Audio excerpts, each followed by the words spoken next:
Hey there, it's Rachel from All About Planners. In this video I'm doing a review of the Master Plan Diary. So this one is from a company called Milestone Press.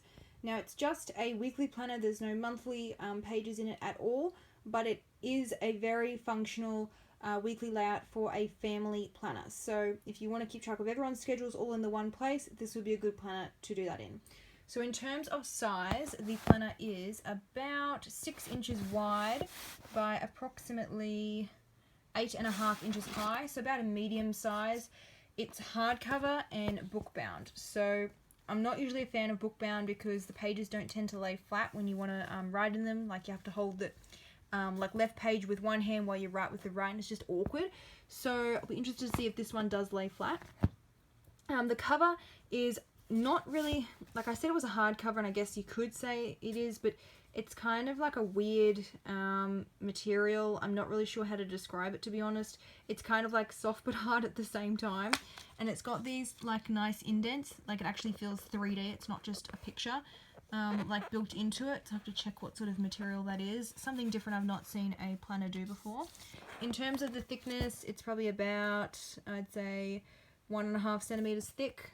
It's very light, probably about twice the weight of my Kindle, but still light enough that you could take it with you in your handbag and for it to be portable. So they call it a 2018 family diary, but it runs from October 2017 to January 2019. So I get this label off it. Let's have a flick through. I've also got the elastic band as well to keep all the pages together. I just took it off because it's easier to open the planner with one hand. So this very pretty pattern on the cover, like a psychedelic pattern. Really like those colour schemes, the pink, the green, and the purple, and the blue.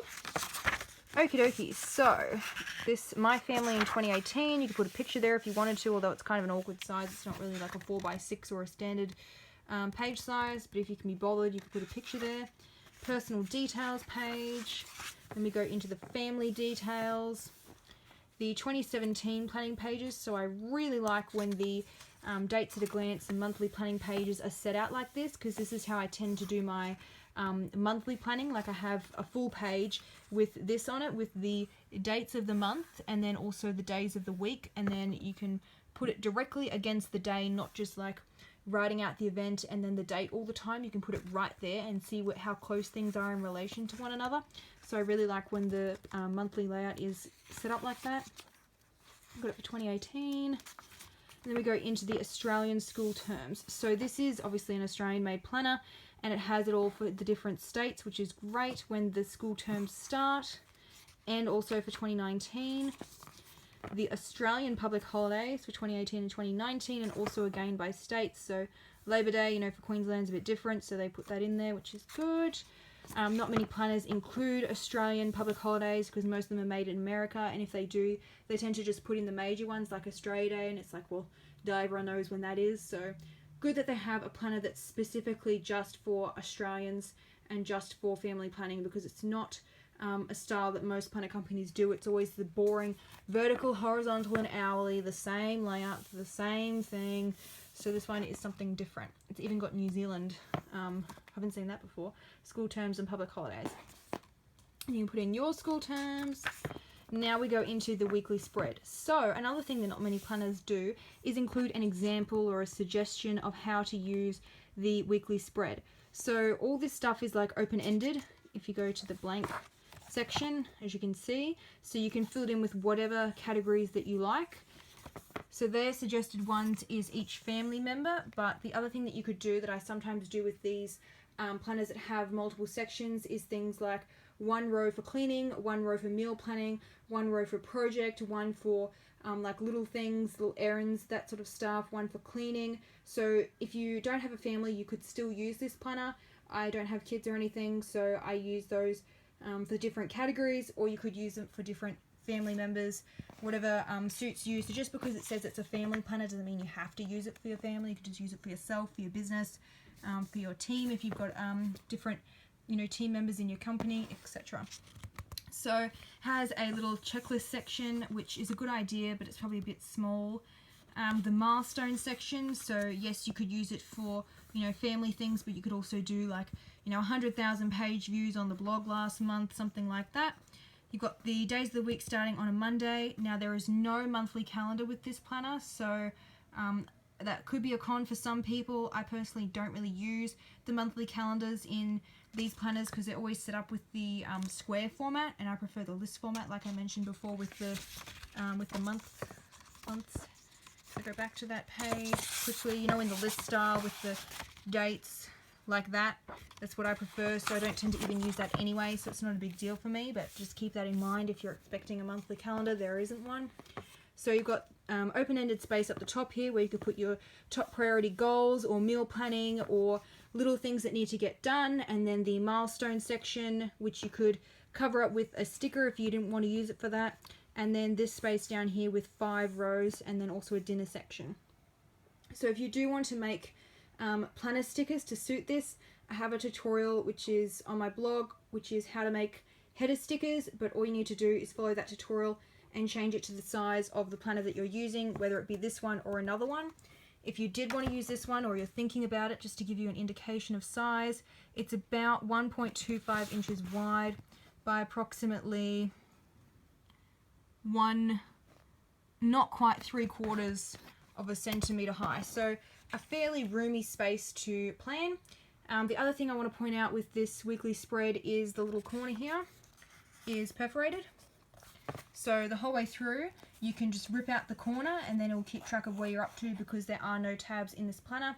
I really think that is a very good idea, such a good alternative, because most, when they don't include tabs, just have nothing and you have to use sticky notes or a paper clip, and it takes forever to find the page that you're looking for. So I really love that little perforated thing. I think that's such a good idea. You've also got the dates at a glance calendars for 2 months, the previous and the next two months, because it's October. And you can also put the week number down the bottom here the whole way through.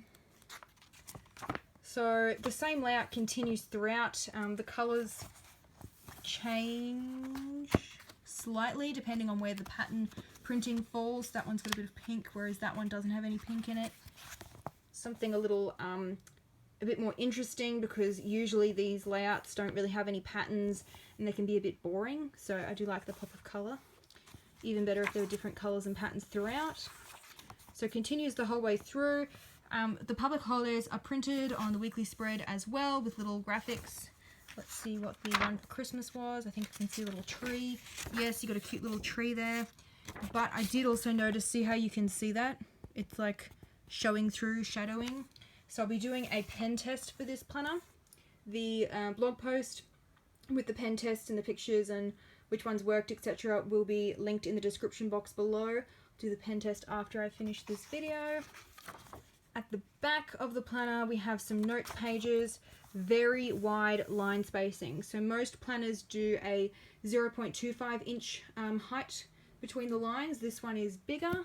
So if I get my ruler out, you get just that little bit extra, but it makes it just so much more functional if you've got bigger handwriting. You've got plenty of room to write, and those are perforated as well. So if you're using these for like your favorite books to read or movies to watch, those kind of lists that you sort of progressively add to and you're always constantly referring to, it was always a pain to find them, so I always use sticky notes, but you've got perforated pages, or you could just like colour in that part with a coloured marker to code, or put a coloured dot there to code what the pages are for. Now at the very back we have some planning space for next year, for 2019, in that same format that I really like, and gets even better. They've shaded the Saturday and Sunday. Really like that. Definitely want to use that for my own printables. Love that idea. So clever. So handy to put that in there. And then at the very back we have this like extra notebook. So it's got all these perforated pages. Again, not something I've seen in a planner before, but a really good idea. So it doesn't actually tell you what they recommend you use this for. If I was going to use this planner and I was a mum using it for a family planner, I'd probably use it for shopping lists or leaving reminders, because as you can see it's perforated. So clever. Wish they'd sold notebooks just like this, so you don't have to get the whole planner, you could just get the perforated notebook. That's something that I have not seen before and I really like it. My mum would love that for grocery list. So, oh, and that even, they slip it into, they've got a special little ribbon to keep it in the planner. How clever and well thought out is that? Love it. So if we take that out, still probably won't have much room if you want to do lots of sticker decorating. You might run out of space because it's going to like expand. That's the problem with bookbinding. It just doesn't give you any extra space. You have to just use pens only. So if you want a weekly planner that is good for family planning, or if you are trying to keep track of multiple things, this would be a good option. It might be a good idea to use it in addition to another planner, so use it as like your second planner, or have this on your kitchen bench where everyone in your family can see it and see what's going on. That might be a good idea, because remember there is no monthly calendar, and you could have like a wall calendar instead. Very functional layout. I, on the whole, would recommend it. Yes, I'd probably use it. So I'll have that link to the pen testing in the description box below. And don't forget to subscribe. The button is also below if you want to be notified when more review videos are posted. I usually do one a week. Similar sort of style with all the different planners. And I do have another one that I got this one from Milligram online. It was on clearance on sale. And I did get another one which was a Milligram planner. And I'll include the link to that review video in the description box as well. So I hope you found this review helpful, and I'll see you in the next one.